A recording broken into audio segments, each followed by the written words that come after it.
Bueno, mis amados, ahora nos disponemos a escuchar esta palabra de parte de nuestro Señor. Pasamos a nuestro hermano Adonis, que es el encargado, así que el micrófono es todo tuyo.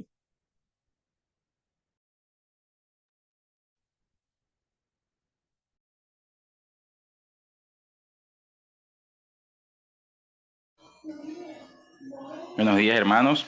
El Señor le continúe bendiciendo. Le damos la bienvenida a las personas que se encuentran conectadas para continuar el día de hoy una vez más con esta enseñanza que iniciamos el lunes pasado sobre el tema de la salvación, tratando de, de apegarnos lo más posible a la manera en que la Escritura nos muestra este tema tan importante para así poder fundamentarnos nuestras doctrinas en verdades lo más bíblicas posible y poder entender ciertos puntos donde durante mucho tiempo pues estuvimos equivocados, muchas veces sin tener la intención del corazón. Predicábamos cosas que eran contrarias a lo que enseña la palabra, pero fue porque fueron cosas que a nosotros nos enseñaron, pero asimismo el Señor nos incita en su palabra que nosotros estudiemos sus escrituras, así como le dijo a Josué que escudriñara ese libro, como también dijo en Deuteronomio 6:7 que nosotros estudiáramos su libro cada día y se le enseñáramos a nuestros hijos y, y sus verdades se fueran resguardando generación tras generación. Vamos a recordar los versículos que tenemos como base para esta enseñanza. El primero de ellos es Mateo 10:28, que dice: no teman a los que quieren matarles el cuerpo, no pueden tocar el alma. Teman solo a Dios, quien puede destruir tanto el alma como el cuerpo en el infierno. Un versículo que nos recuerda que el único que tiene poder y autoridad para condenar a una persona es Dios. Nosotros podemos advertir a la persona de las consecuencias o resultados de sus obras, pero no tenemos autoridad para condenar ni mandar a nadie al infierno. Más bien la palabra dice en 2 Corintios 5 del 18 en adelante que Dios se encontraba en Cristo reconciliando al mundo con Dios y que a nosotros Él nos delegó ese ministerio de la reconciliación. Nosotros fuimos llamados para predicar el evangelio que reconcilia al hombre con Dios, el cual es su estado natural por el cual Dios lo creó, y para que todas aquellas personas que reciban el Evangelio y puedan reconocer a Cristo como Señor y Salvador, reciban esa salvación que Dios quiere darnos para todos. Nosotros no fuimos llamados a mandar a nadie al infierno, pero de hace vamos a decir, unas cuantas décadas hacia acá, se ha pervertido tanto el evangelio que pareciera que nosotros los evangélicos nos gozáramos más de ver a gente yéndose al infierno que yendo al cielo, porque a veces predicamos con tanta firmeza: te vas a ir para el infierno, te vas a ir para el infierno, te vas para el infierno, que pareciera que nos gozáramos más en mandarlos hacia allá que en enviarlos hacia el cielo. Otro de los versículos que vamos a leer es Gálatas 5:13, que dice: pues ustedes, mis hermanos, han sido llamados a vivir en libertad, pero no usen esa libertad para satisfacer los deseos de la naturaleza pecaminosa. Al contrario, usen la libertad para servirse unos a otros por amor.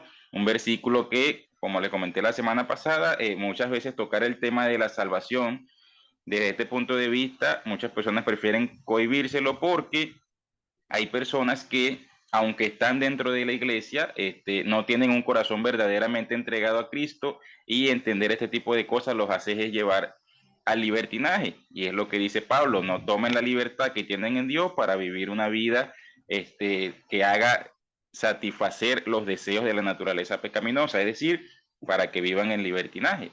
Por lo menos esta semana vi un video en YouTube que, siéndole sincero, me molestó mucho por la forma en que esta persona hablaba, que prácticamente quiso parecer a Pablo y a Jesús como unos carnales.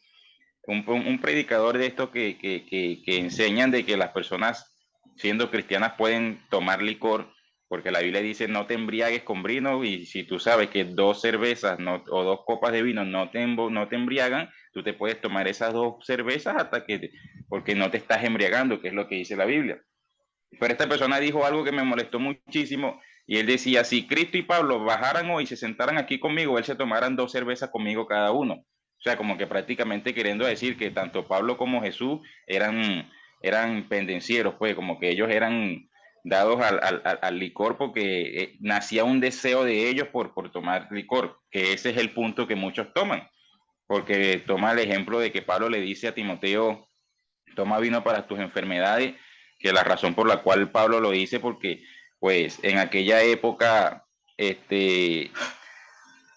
había muchas enfermedades que sufrían las personas estomacales debido a que en aquellos tiempos se tomaba agua de pozos y muchas veces en estos pozos caían animales buscando tomar agua, siempre se encontraban burros, camellos, cabras, ovejas, inclusive ratas que caían en los pozos y como se hundían, nadie los veía y la gente iba tomando agua. Cuando el animal se comenzaba a descomponer, la gente comenzaba a enfermarse por estar tomando aguas contaminadas.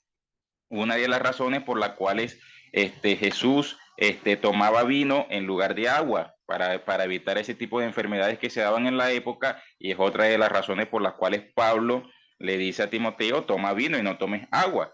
Pero esta persona tomaba esos versículos como para decir que Jesucristo motivaba a tomar licor y Pablo motivaba a tomar licor, y por supuesto es una enseñanza total y completamente errónea y contraria a lo que enseña la Biblia. Entonces, como dice este versículo, no tomemos la libertad que el Señor nos ha dado para satisfacer los deseos de la carne. Y Filipenses capítulo 2, versículo 12, dice, queridos amigos, siempre siguieron mis instrucciones cuando estaba con ustedes y ahora que estoy lejos es aún más importante que lo hagan. Esfuércense por demostrar los resultados de su salvación obedeciendo a Dios con profunda reverencia y temor. Esos son los tres versículos base para esta enseñanza. Uno que nos recuerda que es solamente Dios quien tiene la potestad de dar o quitar salvación sobre la vida de la humanidad. Es otro versículo donde Pablo nos llama la atención de que cuando entendamos ciertas verdades, no perdamos esa reverencia que tengamos hacia el Señor, y luego en el otro nos dice que demos los frutos, los resultados de esa salvación con profunda reverencia y temor ante Dios. ¿Qué pasa con esto, hermano? La palabra dice que la Biblia o que la palabra es una espada de doble filo que es más cortante, que penetra hasta lo profundo del alma. Y una de las cosas que yo le estaba explicando en este hermano es que hay veces que hay personas que están en la iglesia que su reverencia la tienen precisamente por el temor de no irse para el infierno más que por glorificar a Cristo. ¿Qué pasa? Cuando tú tomas a estas personas y tú le dices que muchas de las cosas que se les enseñaron no estaban enfocadas desde el correcto punto de vista, y tú le enseñas temas como el que estamos tocando aquí, esta persona inmediatamente muestra la liviandad que lleva oculta en su corazón, porque muchos lo que hacen es que, bueno, si yo sigo así, me voy a ir para el infierno, entonces yo me voy a meter en una iglesia, voy a corregir mis obras para hacer las cosas bien, para no irme para el infierno. Cuando la Biblia penetra a ese corazón y rompe ese saco que esta persona se puso para encubrir sus pecados, para no mostrar los verdaderos deseos que hay en su corazón, y esta persona comienza a sacar lo que realmente hay en su corazón, muchas personas dicen, viste, desde que tú le predicaste que la salvación no se pierde, ahora míralo cómo anda. Tú estás predicando el libertinaje. No es que uno esté predicando el libertinaje, sino que hay personas que cuando conocen la verdad, esa verdad que ellos entienden, lo que hace es que saca a la luz ese libertinaje que ellos tienen escondidos en su corazón. Por eso es que hay personas que después que entienden que muchas cosas que ellos han estado haciendo durante años, creyendo que eso era lo que les iba a salvar, pero que todo dependen de Cristo, dicen, ah, bueno, pero entonces si todo tanto esfuerzo que yo he hecho, no, yo simplemente confío en el Señor y Él me va a salvar, y empiezan a vivir su vida a su manera. ¿Qué tengo que entender yo allí? Allí yo estoy viendo que dentro del corazón de esa persona nunca hubo una correcta devoción hacia Dios, sino que siempre fue un temor de irse al infierno.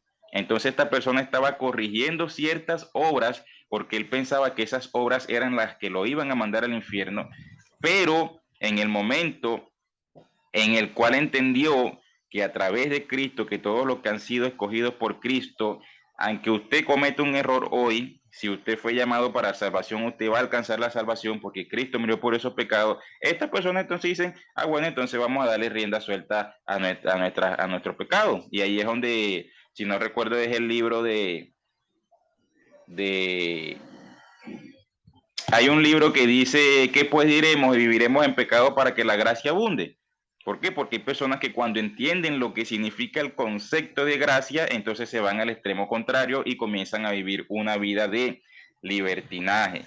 Entonces, ese es el riesgo de este tipo de enseñanzas, que hay personas que han tomado la salvación por sus obras a tal punto que cuando tú le enseñas que realmente la salvación depende únicamente de Cristo, toman ese punto. Pero uno lo que tiene que ver es que estamos viendo que era lo que realmente había en el corazón de esa persona. Era un corazón que realmente no tenía un arrepentimiento genuino, sino que simplemente tenía un disfraz donde él estaba ocultando ciertas cosas que hay en su corazón y probablemente esas cosas las hacía cuando él creía que nadie de la iglesia los veía, pero nosotros en la iglesia pensamos que era una persona muy correcta. Pero Dios, que es el que examina y escudriña los corazones, sabe lo que realmente llevamos cada uno dentro de nuestro corazón, sabe esos deseos contrarios a su palabra que todavía tenemos cada uno y por supuesto Él se encarga de a su debido tiempo sacar cada una de estas cosas que no le agradan que hay en muchos de las personas que hoy en día confiesan ser cristianos. Entonces, para continuar con el tema de la salvación desde el punto de vista del Antiguo Testamento, los profetas anticiparon la salvación de Dios que tendría lugar en la renovada fertilidad de la tierra y en la reconstrucción de las ciudades en ruina de Israel. Vamos a leer Amós capítulo 9 del 13 al 15. Dice el libro de Amós en el capítulo 9, versículos del 13 al 15. Llegará el día, dice el Señor, en el que el grano y las uvas crecerán más rápido de lo que puedan ser cosechados. Entonces los viñedos en las terrazas de las colinas de Israel destilarán vino dulce. Traeré a mi pueblo Israel de su cautiverio en tierras lejanas. Reedificarán sus ciudades que están en ruinas y nuevamente vivirán en ellas. Plantarán viñedos y huertos, comerán sus cosechas y beberán su vino.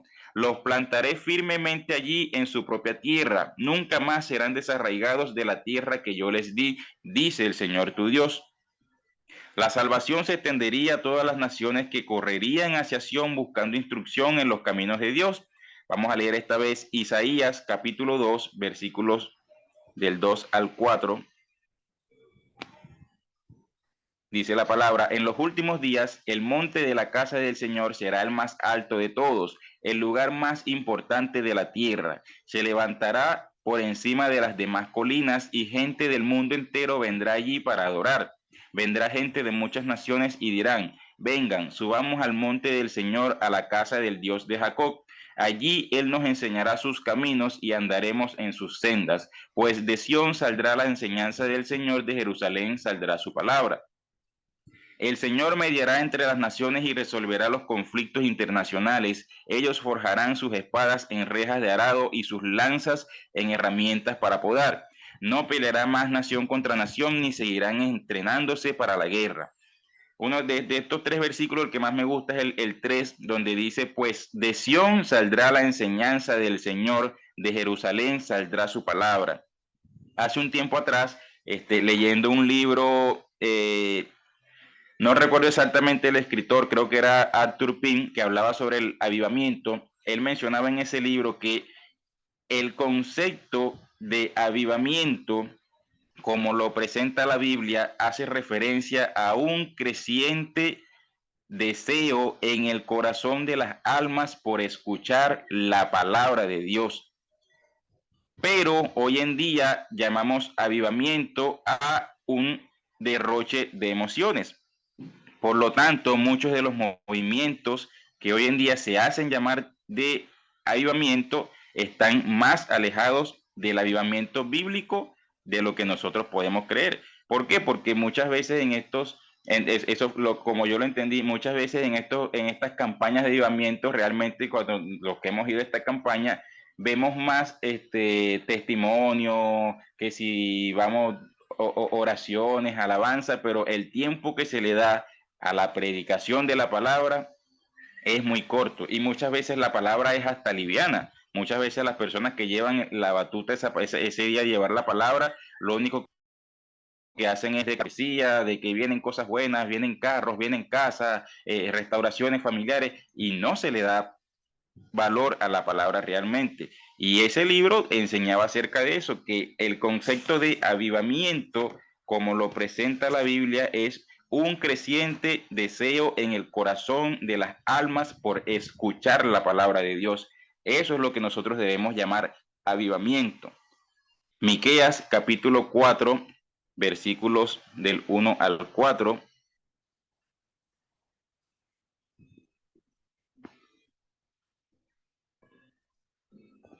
Dice la palabra del Señor: en los últimos días, el monte de la casa del Señor será el más alto de todos, el lugar más importante de la tierra. Se levantará por encima de las demás colinas y gente del mundo entero acudirá allí para adorar.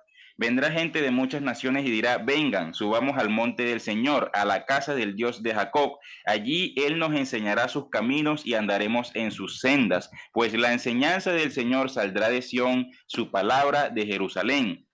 El Señor mediará entre los pueblos y resolverá conflictos entre naciones poderosas y lejanas. Ellos forjarán sus espadas para convertirlas en rejas de arado y sus lanzas en podaderas. No peleará más nación contra nación, ni seguirán entrenándose para la guerra. Todos vivirán en paz y prosperidad. Disfrutarán de sus propias vides e higueras, porque no habrá nada que temer. El Señor de los ejércitos celestiales ha hecho esta promesa. Y Zacarías capítulo 8, versículos del 20 al 23, dice la palabra: el Señor de los ejércitos celestiales dice: gente de naciones y ciudades en todo el mundo viajará a Jerusalén. La gente de una ciudad dirá a la gente de otra: vengan con nosotros a Jerusalén para pedir que el Señor nos bendiga. Adoremos al Señor de los ejércitos celestiales. Yo estoy decidido a ir. Muchos pueblos y naciones poderosas irán a Jerusalén a buscar al Señor de los ejércitos celestiales y a pedir su bendición. El Señor de los ejércitos celestiales dice: en aquellos días 10 hombres de naciones e idiomas diferentes agarrarán por la manga a un judío y le dirán: por favor, permítenos acompañarte, porque hemos oído que Dios está contigo. 3 versículos que nos hablan de ese deseo, ese fervor de las naciones de escuchar la palabra de Dios, la palabra de verdad que lo lleva directamente a tener una relación directamente con el Padre, que los lleva a la verdadera salvación que viene de parte de ellos. De esa misma manera, hoy en día hay muchas personas que tienen deseo de recibir la palabra, pero han visto tanta maldad dentro de la misma iglesia, dentro de los mismos predicadores, que mucha gente ha dicho: ¿sabes qué? Si esos cristianos son así, yo prefiero seguir siendo como soy, porque para ser como ellos, ¿qué nos dice la palabra? Profecía de nuestro Señor Jesucristo en Mateo 24: por haberse aumentado la maldad, el amor de muchos se enfriará. Y hoy en día hay tanta maldad en los púlpitos de las iglesias que el amor por la palabra de Dios se ha enfriado en los corazones de las personas que no tienen a Cristo. El Señor lo advirtió de hace muchísimo tiempo. Este versículo habla del reino de Dios. Si ustedes ven, antes de que Jesús dice esto, Jesús empieza a hablar de lo que va a ser el reino y luego termina diciendo: y por haberse aumentado la maldad, el amor de muchos se enfriará. Y vemos cómo hoy en día la maldad se ha metido dentro de la iglesia a tal punto que las personas ya, no es que las personas no quieren saber de Dios, las personas lo que no quieren saber es de nosotros los evangélicos, por el mal testimonio que estamos dando en muchísimas congregaciones. Entonces nosotros estamos siendo una piedra de tropiezo para aquella persona que no ha llegado todavía a Cristo. ¿Por qué? Porque, como les dije al principio en el ejemplo, hay demasiada carnalidad disfrazada de santidad dentro de la iglesia. Hay muchas obras de la carne, inclusive en líderes y ministros de Dios, que están corrompiendo la visión que tiene el mundo acerca de lo que es el evangelio. Los profetas también hablaron de salvación fuera de la historia. Isaías, capítulo 51, versículo 6.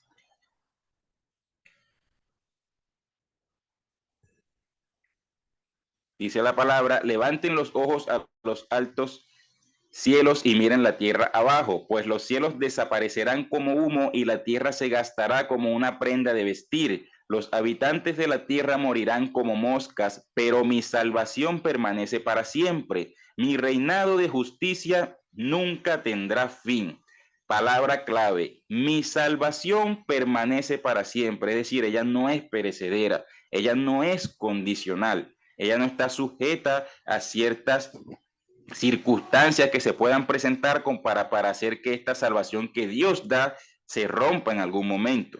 La salvación de Dios abarca vida abundante, el fin de la muerte, las lágrimas y las desgracias. Allí mismo en el profeta Isaías vamos a leer ahora el capítulo 25, versículos del 6 al 8. En Jerusalén, el Señor de los ejércitos celestiales preparará un maravilloso banquete para toda la gente del mundo. Será un banquete delicioso con vino añejo y carne de primera calidad.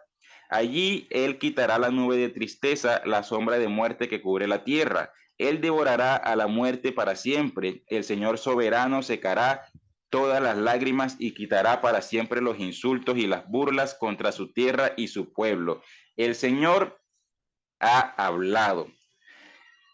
En este primer versículo vamos a hacer una referencia. Ustedes saben que hay profecías que son de doble cumplimiento, inclusive múltiple cumplimiento. Isaías capítulo 25, versículo 6 dice, en Jerusalén el Señor de los ejércitos celestiales preparará un maravilloso banquete para toda la gente del mundo. Será un banquete delicioso con vino añejo y carne de primera calidad.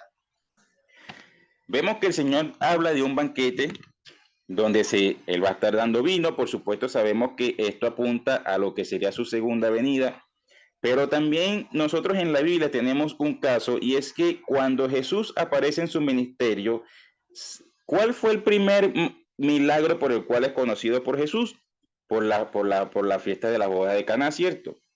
Donde Jesús convirtió el agua en vino. Esta profecía dice, será un banquete delicioso con vino añejo y carne de primera calidad. Entonces, ¿qué pasó en ese primer milagro de Jesús? Ese primer milagro de Jesús no fue simplemente convertir el agua en vino, porque Jesús quería que esa gente bebiera y se emborrachara, se embriagara, porque la misma palabra dice, no os embriaguéis con vino. Jesús, por supuesto, no iba a ser partícipe de que esta gente pecara embriagándose con un vino que los iba a llegar a perder la mentalidad más todavía, sino que Cristo en ese momento está dando una señal de lo que Él vino a hacer a la tierra, que fue traer el reino de Dios a las vidas de las almas. Ese primer milagro de Cristo de haber convertido en agua en vino era la primera señal de la salvación que Él vino a traer sobre la vida de la humanidad. Es decir, que estas personas que tuvieron ese privilegio de tomar ese vino que convirtió Cristo, no solamente tuvieron el privilegio de decir lo que dijo el maestresala, que dicen que todos dan el mejor vino al principio y al final dan el peor, pero ustedes han guardado el mejor para el final. No solamente tuvieron ese privilegio de tomar el mejor vino, sino que tuvieron el privilegio de ser partícipe de lo que fue el primer milagro de Cristo, anunciando el reino de Dios y la salvación que Él había venido a traer sobre la humanidad, como lo dice el profeta Isaías en el capítulo 25, versículo 6, dando este cumplimiento a un banquete donde se iba a repartir un vino delicioso, la misma palabra que utilizó el maestre Salas para hacer referencia a aquel vino que Cristo les dio a tomar a estas personas en esta festividad. ¿Por qué te doy esta explicación, hermano? Porque este es uno de los versículos que toman las personas para decir que nosotros podemos tomar y que no hay ningún inconveniente si tú te tomas una cerveza, porque Cristo convirtió el agua en vino, entonces eso quiere decir que Cristo no tiene problema con que tú tomes. Eso no es lo que se refiere a ese versículo. Cristo estaba dando un anunciamiento de su ministerio en la tierra a través de su primer milagro. Él no convirtió el agua en vino, vuelvo y lo repito, para hacer que esta gente se embriagara más de lo que ya estaba, y llevarlos a un punto en el cual se iban a dejar llevar por sus deseos carnales, sino que Él está haciendo un anunciamiento del reino de Dios que Él vino a traer sobre la tierra, de la salvación que Él vino a presentar con su sangre. Luego, cuando Él da la Santa Cena, Él le dice a sus discípulos, esta copa es mi sangre que por vosotros es derramada. Y toma una copa de vino, porque ese vino representaba la sangre que él iba a derramar. Entonces, en su primer milagro, ya no debemos verlo como que el primer milagro de Cristo fue convertir el agua en vino, sino que el primer milagro que hizo Cristo lo hizo para anunciar su ministerio salvífico en la tierra. Esa es la imagen que yo tengo que tener para no caer en el libertinaje de que Cristo, como él le dice a los fariseos, van a decir de mí que yo soy un comilón y un bebedor de vino, como que culpándolo de que él era una persona dada al placer de la bebida, del licor, sino que Jesucristo tomaba el vino, como ya les mencioné, según una de las razones históricas que se entiende dentro de la iglesia, es por la mala calidad del agua de aquellos tiempos, que era un agua que no era potable. Aparte de eso, era una costumbre de muchas ciudades que cuando una persona llegaba de visita, se le ofrecía vino a esta persona. Por lo menos en Venezuela tenemos la costumbre de que cuando llega una visita a nuestro hogar, nosotros decimos, ¿quieres una taza de café? Y le ofrecemos un café. Bueno, en ese tiempo habían ciudades que cuando recibían una visita, le ofrecían a esta persona una taza de vino y era una forma de honrar al visitante que tenían. Tanto así que hay historiadores que dicen que habían personas que no eran muy pudientes, que no les daba para tener vino constantemente en sus casas, pero que compraban por lo menos 5 litros de vino, por decir una cantidad, y la tenían allí reservada para aquellos momentos donde recibían alguna visita, tener por lo menos con qué honrar a esa persona. Es decir, no compraban el vino para ellos, sino para poder tener con qué honrar a esta persona. Entonces Jesús iba predicando el evangelio en muchos lugares, visitaba a personas y le ofrecían el vino como una forma de honrarlo, y en ese momento Jesús le dice a los fariseos, van a decir que yo soy un bebedor de vino. ¿Por qué? Porque él aceptaba ese reconocimiento que muchas veces le daban en muchos hogares, pero no era porque Jesús tenía el deseo de satisfacer un deseo de su corazón hacia el vino para embriagarse, sino porque habían ciertas costumbres culturales que se estaban dando en la época. Recordemos que la Biblia tiene lo que se conoce como el contexto, que del contexto tenemos el contexto cultural, tenemos un contexto que es histórico y también tenemos un contexto que es bíblico. Un contexto cultural nos habla de las costumbres que tenían las personas en ciertas ciudades. Por ejemplo, usted va a ver a Pablo decirle cosas a la gente de Galacia que no se lo dice a la gente de Filipo. ¿Por qué? Porque en Galacia se hacían ciertas cosas que en Filipo no se hacían. Y él no podía ir a Filipo diciéndole que hicieran lo que hacían los Gálatas. ¿Por qué? Porque eran ciudades diferentes, tenían diferentes costumbres. También está el contexto histórico donde nosotros podemos entender ciertas cosas, como por ejemplo cuando un pueblo estaba bajo el imperio babilónico, cuando estaba bajo el imperio romano, porque ellos adoptaron el idioma griego, y el contexto bíblico que se lo tenemos leyendo toda la Biblia en su continuidad, quitándonos el error que hemos tenido durante muchos años de tener una doctrina versicular, de agarrar un versículo y de allí sacar un gran mensaje, sino que ir a la palabra y leer, si es posible, todo el capítulo completo o uno o dos capítulos anteriores para nosotros poder entender exactamente lo que se está enseñando allí. Hay un discurso que Jesús tiene en el Nuevo Testamento, en el capítulo 10 de Marco, con un hombre, dice el hombre rico. Vamos a leer Marcos 10, versículo 17 en adelante, para que ustedes vean algo que sucede aquí. Dice en la nueva traducción viviente que estoy leyendo: cuando Jesús estaba por emprender su camino a Jerusalén, un hombre se le acercó corriendo, se arrodilló y le preguntó: Maestro bueno, ¿qué debo hacer para heredar la vida eterna? Jesús le responde: ¿por qué me llamas bueno?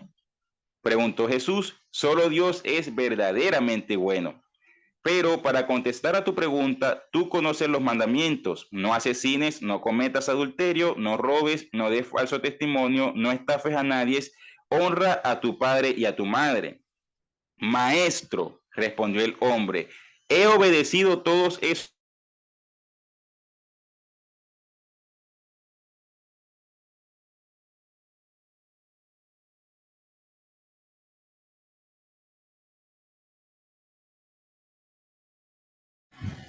Disculpe, no me había dado cuenta que se había caído la llamada. Estábamos leyendo Marcos capítulo 10. Voy a leerlo nuevamente porque no sé dónde quedé. Cuando Jesús estaba por emprender su camino a Jerusalén, un hombre se le acercó corriendo, se arrodilló y le preguntó: Maestro bueno, ¿qué debo hacer para heredar la vida eterna? ¿Por qué me llamas bueno? Preguntó Jesús. Solo Dios es verdaderamente bueno. Pero para contestar a tu pregunta, tú conoces los mandamientos: no asesines, no cometas adulterio, no robes, no des falso testimonio, no estafes a nadie, honra a tu padre y a tu madre. Maestro, respondió el hombre, he obedecido todos esos mandamientos desde que era joven. Jesús miró al hombre y sintió profundo amor por él.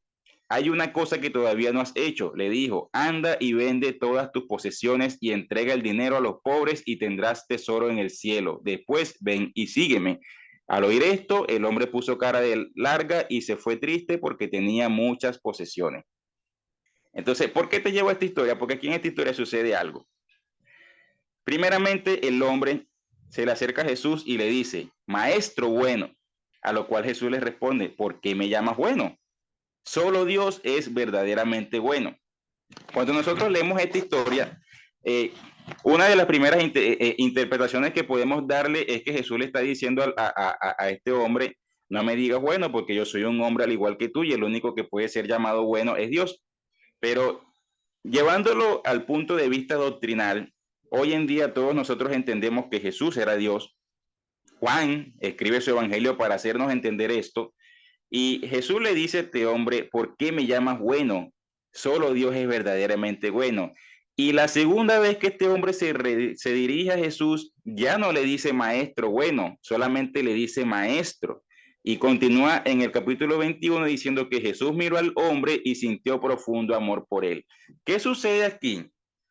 Jesús, para tratar de explicarlo de otra forma, él le dice a Jesús: maestro bueno, y Jesús le dice: hey, tú me estás diciendo bueno, pero tú sabes que solamente bueno es Dios. Si este hombre le vuelve a decir maestro bueno, este hombre lo que está reconociendo es que él entiende que o Jesús era Dios o que Jesús era aquel Mesías que había sido enviado por Dios. Pero este hombre cambia su discurso y ya no le dice bueno, simplemente le dice maestro. Razón por la cual dice la palabra que Jesús miró al hombre y sintió profundo amor por él, como un sentido de compasión. Es decir, Jesús se dio cuenta que cuando él le presenta a este hombre el hecho de que si él entiende que solamente Dios es bueno y este hombre continúa en insistir que Jesús era un maestro bueno, está reconociendo a Jesús como Salvador, y este hombre se retracta. Jesús inmediatamente entiende que este hombre todavía no había entendido con quién estaba hablando él. Este hombre simplemente utilizó la palabra maestro bueno porque lo que realmente había en el corazón de él era una forma de glorificarse a sí mismo por la buena persona que él era. Y como él sabía que Jesús era muy instruido en la palabra, él a lo mejor esperó que Jesús dijera: bueno, tú cumples todo esto, te felicito, que la gente te vea y sean ejemplos de lo que tú haces. Es decir, él quiso utilizar a Jesús para que Jesús le diera gloria ante los hombres. Y hoy en día muchas personas están cometiendo este error. Muchas personas están predicando la palabra no para glorificar a Cristo y reconocerlo como Señor y Salvador, como Dios, sino precisamente para agarrar la palabra y dar testimonios de ellos mismos, de lo buenos que ellos son por las buenas obras que ellos hacen. Hoy podemos ver a personas que toman una enseñanza, mencionan varios versículos y comienzan con la famosa frase: mírenme a mí. Mírenme a mí, que yo antes hacía esto y ahora yo soy así, porque mírenme a mí, porque mírenme a mí, porque mírenme a mí, o porque yo, porque yo, porque yo. Prácticamente lo que estaba buscando este hombre era que Jesús lo hiciera quedar bien ante de las demás personas, pero él no había entendido la profundidad de las palabras que él estaba diciendo, y por eso Jesús de donde le dice: hey, tú me estás llamando bueno, pero bueno solamente es Dios. Y este hombre, por supuesto, no estaba viendo a Jesús realmente como el Mesías Salvador, y por eso ya no le dice maestro bueno, sino simplemente maestro. Entonces, y si fuéramos nosotros que estuviéramos atravesando ese escenario, realmente nosotros podemos seguir con nuestra convicción de que realmente Cristo es ese maestro bueno, ese Mesías Salvador.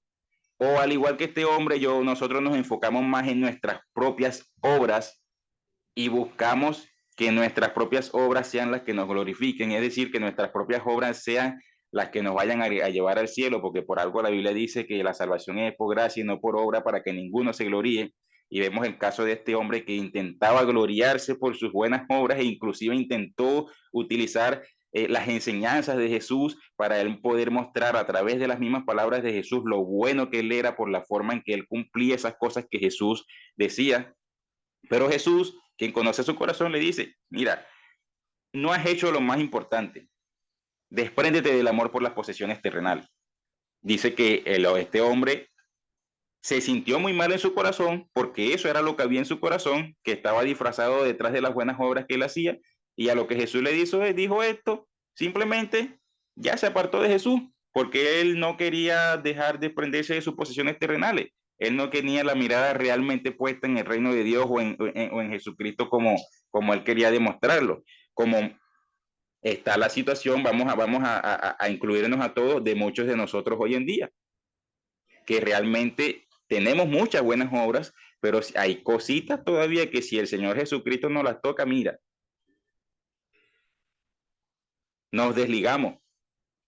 ¿Por qué? Porque todavía hay ciertas cositas que están allí guardadas en nuestro corazón que nos apartan de entregarnos por completo o de reconocer por completo a Jesús como el único Señor y Salvador.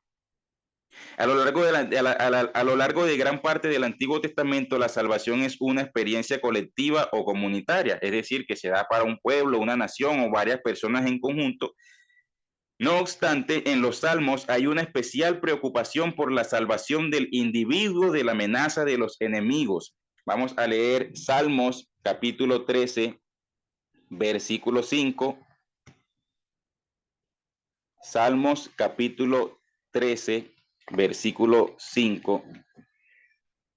Dice: pero yo confío en tu amor inagotable, me alegraré porque me has rescatado. Salmos 18, capítulo 18, versículo 35, dice: me has dado tu escudo de victoria, tu mano derecha me sostiene, tu ayuda me ha engrandecido.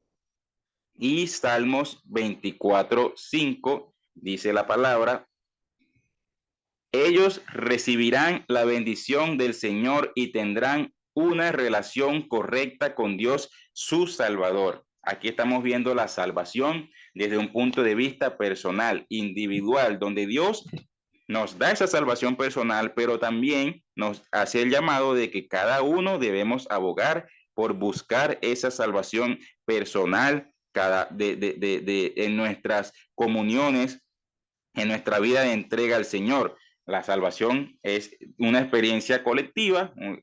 Todas las personas que acepten a Cristo en su corazón y lo reconozcan como Señor pueden entrar a participar o a gozar de esa salvación, pero es necesario que cada quien vele por buscar verdaderamente esa salvación, cada quien vele por mantenerse siempre enfocado en la salvación que viene de parte del Señor Jesucristo, y que no cometamos el error de este hombre rico, de que creyendo que estamos buscando verdaderamente a ese maestro bueno, nos estemos engañando a nosotros mismos y estemos buscando más bien nuestra propia gloria. Como lo dice Primera de Corintios, disculpe que me enredé un poco, como lo dice Primera de Corintios capítulo 1, versículo 31, que dice: por lo tanto, como dicen las escrituras, si alguien quiere jactarse, que se jacte solamente del Señor. Y voy a cerrar este capítulo por el día de hoy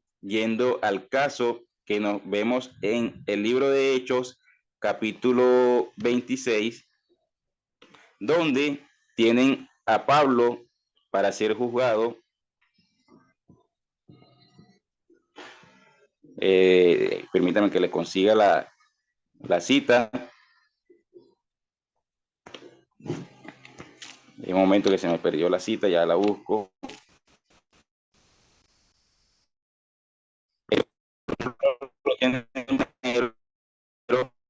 Y quien le hizo una Pablo tanto con Adonis, se te está entrecortando la llamada, no se te está entendiendo. Sí, bueno, ya es que es el internet el que está presentando algo de falla hoy, porque ya vi que se cayó la llamada. Le estaba comentando que iba a leerles el versículo de Hechos, capítulo 26. Disculpen un momento.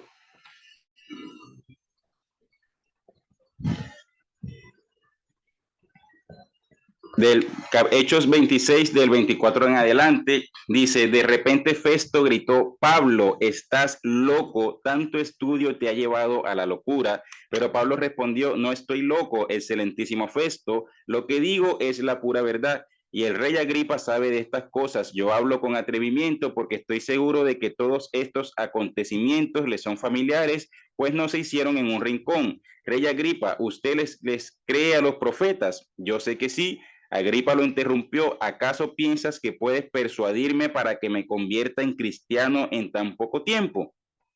Y la respuesta de Pablo contestó: sea en poco tiempo o en mucho, le pido a Dios en oración que tanto usted como todos los presentes en este lugar lleguen a ser como yo, excepto por estas cadenas. Es decir, Pablo estaba condenado por estos hombres, lo tenían prisionero, lo tenían encadenado e incluso se estaban burlando de él, pero Pablo lo que les dice: ustedes se están sintiendo mejor que yo porque ustedes me tienen a mí en esta condición, pero hay algo que ustedes no tienen y que yo deseo que ustedes tienen, que es la salvación. Por eso Pablo le dice: le pido a Dios en oración que tanto usted como todos los presentes en este lugar lleguen a ser como yo. No porque Pablo está diciendo que él es el perfecto entre todos ellos, sino que Pablo tiene eso que ellos no tienen y que les hace falta, que es el reconocer a Cristo como Señor y a través de ese reconocimiento poder alcanzar esa salvación. Y fíjense que el deseo de Pablo es: yo quiero que ustedes lleguen al mismo puesto que yo. El deseo de Pablo no fue: yo tengo lo que ustedes no tienen, así que ¿quiénes son ustedes para juzgarme a mí o para tenerme a mí en estas condiciones? Sino que yo deseo que ustedes lleguen hasta el lugar en el cual estoy yo, hasta alcanzar la salvación que da el Señor Jesucristo. Ese debe ser nuestro deseo diario con todas las personas que nos rodeen, con todas las personas que nos encontremos en nuestro caminar. Ese debe ser nuestro deseo, que estas personas lleguen al lugar en el que estamos nosotros, a entregar sus vidas a los pies del Maestro y a través de ello poder alcanzar la salvación. Ese ha sido los puntos que hemos tocado por el día de hoy.